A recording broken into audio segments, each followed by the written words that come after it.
एक third gender की महिलाएं जो मेकअप एक्सपर्ट हैं, जिनसे लोग मेकअप नहीं कराते, अरे अरे ये तो ऐसी है, ये तो थर्ड जेंडर है, मजाक की दृष्टि से लेते हैं। अनमैरिड हैं, डिवोर्सी हैं, किसी भी कारण से वो व्हील चेयर पर है, चाहे बाय बर्थ है, उनको हम प्रोफेशनली सेट करने के लिए करेंगे।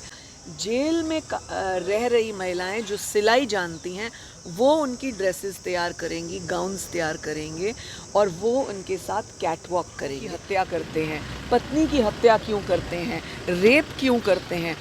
18 से 21 वर्ष के कुछ बच्चे यहाँ बंद हैं, मैं आज उनसे मिलूँगी और उनकी मानसिकता जानूंगी कि वो स्टूडेंट लाइफ के बच्चे हैं, उन्होंने रेप क्यों किए, उन्होंने मर्डर क्यों किए, उन्होंने अपराध का रास्ता क्यों चुना, चिट्टा और ये जो अफीम चरस का रास्ता क्यों। तो ये तस्वीरें आप देख पा रहे हैं, रेनू भाटिया जो चेयरपर्सन है हरियाणा महिला आयोग की, वो करनाल में पहुंची हैं और जेल का निरीक्षण करेंगी। आप ये तस्वीरें देख पा रहे हैं, करनाल से हम आपको ये तस्वीरें दिखा रहे हैं और जो अमित कुमार हैं जेल सुप्रिटेंडेंट, वो स्वागत करते हुए नजर आ रहे हैं। ये तस्वीरें हम आपको करनाल ब्रेकिंग न्यूज़ के माध्यम से दिखा रहे हैं और वो जेल का निरीक्षण करेंगे।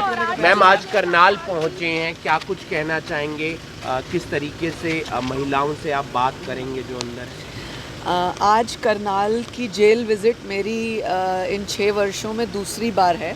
जब मैं मेंबर थी तब एज मेंबर मैं आई थी और आज एज चेयरपर्सन। आज का करनाल का हमने थोड़ा सा थीम चेंज किया है। हम लोग लगभग पूरे हरियाणा में केवल महिलाओं से मिलकर आ जाते थे, उनकी समस्याएं सॉल्व करना, पूछना, वो सारा करके आते थे। परंतु पिछले कुछ दिन पहले मैंने जब पूरा सर्वे किया और निचोड़ निकाला कि जिन महिलाओं के साथ पुरुष भी बंद हैं उन्हीं जेलों में, उनकी मेंटालिटी का कारण क्या है, वो क्यों महिलाओं की हत्या करते हैं, पत्नी की हत्या क्यों करते हैं, रेप क्यों करते हैं। 18 से 21 वर्ष के कुछ बच्चे यहाँ बंद हैं, मैं आज उनसे मिलूँगी और उनकी मानसिकता जानूँगी कि वो स्टूडेंट लाइफ के बच्चे हैं, उन्होंने रेप क्यों किए, उन्होंने मर्डर क्यों किए, उन्होंने अपराध का रास्ता क्यों चुना, चिट्टा और ये जो अफीम चरस का रास्ता क्यों चुना। क्योंकि मैं एक मास्टर्स इन क्रिमिनल साइकोलॉजी हूँ, तो आज मेरी इस तरह की सोच का विषय है।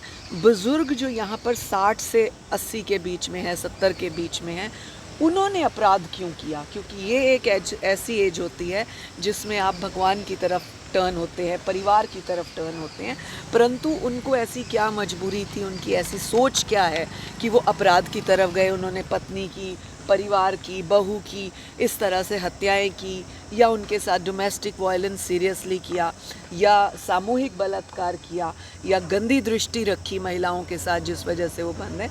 तो ये साइकोलॉजी जानने के लिए आज मैं 4 भागों में जेल के लोगों के मिलूंगी। महिलाओं को, 18 से 21 के बच्चों को, युवाओं को जो 35-40 वर्ष की आयु के हैं, और फिर उसके बाद 55 से लेकर लास्ट एज, जितनी भी हाईएस्ट एज तक के लोग हैं। तो 4 कैटेगरीज में आज मिलने का प्रयास है। कुछ महिलाएं जो जेल में बंद हैं, उनके बच्चे भी उनके साथ रहते हैं, उनकी पढ़ाई सुचारू रूप से चल सके, उसके लिए आप लोग क्या प्रयास कर रहे हैं? बीच में हमारा रोहतक जेल का विज़िट था, वहाँ पर भी महिलाएं थी, 2 बच्चे थे। इसी प्रकार गुरुग्राम जेल में, इसी प्रकार फरीदाबाद की जेल में।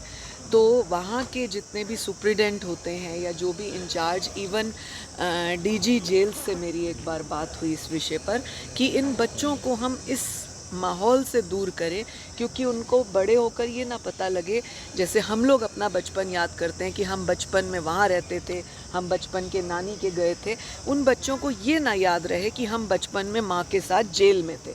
तो इस चीज़ को वॉश आउट करने के लिए उनकी शिक्षा और उनकी देखभाल का जल्द हम ध्यान कर पाएँ। परंतु कानून व्यवस्था कुछ ऐसी है कि एक सर्टेन एज तक आपको बच्चा माँ के पास रखना होता है। उसके बाद हमने उनकी शिक्षा, उनके आगे बढ़ने का पूरा प्रयास स्टार्ट किया है कि उनकी लाइफ डिफरेंट हो, आपराधिक दृष्टिकोण ना हो उनका। जेल में मैम महिलाओं की सुविधाओं के लिए भी आप विचार करेंगे? जी, एक बहुत अच्छा कार्यक्रम हम आपको बहुत जल्द देने वाले हैं, 28 या 27 जुलाई का फरीदाबाद मैगपाई में, जिसमें प्रयास है हमारा कि मल्लिका नड्डा जी आएंगी। उसमें हम 3 कैटेगरीज़ के लोग दे रहे हैं, ये मैं आपको एडवांस में न्यूज़ दे रही हूँ। उसमें 3 कैटेगरीज़ की महिलाओं को हमने जोड़ा है।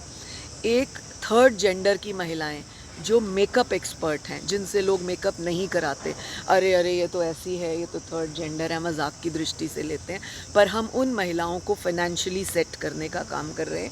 उसी के साथ व्हील चेयर पर जो महिलाएं, चाहे वो विडो हैं, अनमैरिड हैं, डिवोर्सी हैं, किसी भी कारण से वो व्हील चेयर पर है, चाहे बाय बर्थ है, उनको हम प्रोफेशनली सेट करने के लिए करेंगे। और इन दोनों कैटेगरीज़ के ऊपर जो होगा, जेल में रह रही महिलाएं जो सिलाई जानती हैं वो उनकी ड्रेसेस तैयार करेंगी, गाउन्स तैयार करेंगे और वो उनके साथ कैटवॉक करेंगे। तो ये एक नया प्रयास महिला आयोग ने स्टार्ट किया है।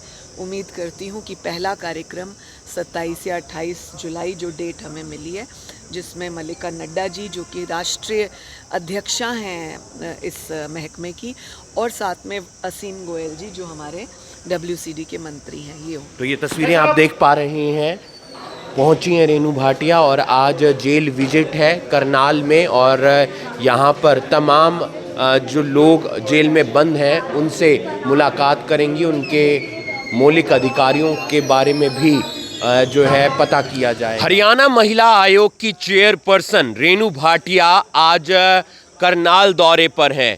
वो जेल का निरीक्षण कर रही हैं। वो सबसे पहले तमाम उन युवाओं से मिलेंगी जिनकी उम्र 18 से 21 साल है और उनके बारे में जानेंगी, उनकी मानसिक स्थिति क्या है, इसके बारे में उनसे बात करेंगे कि आखिर उन्होंने अपराध का रास्ता क्यों चुना। इसी तरीके से फिर जो बाकी उम्र के यहाँ पर अपराधी जेल में बंद हैं उनसे जानेंगे कि उन्होंने इस तरीके से अपराध करके क्राइम का रास्ता क्यों चुना। वहीं जो महिलाओं के मौलिक अधिकार हैं क्या उन्हें मिल रहे हैं, क्या वो जेल में बंद रहकर जो तमाम उन्हें सुविधाएं मिलती हैं जेल प्रशासन की तरफ से वो मिल पा रही हैं। वहीं उन्होंने एक कार्यक्रम भी डिस्क्लोज़ किया है, बताया है कि आने वाले दिनों के अंदर जो तमाम महिलाएं हैं वो किस तरीके से आगे बढ़ सकें, किस तरीके से उनका विकास हो सके, समाज में वो अपनी एक अलग पहचान बना सकें।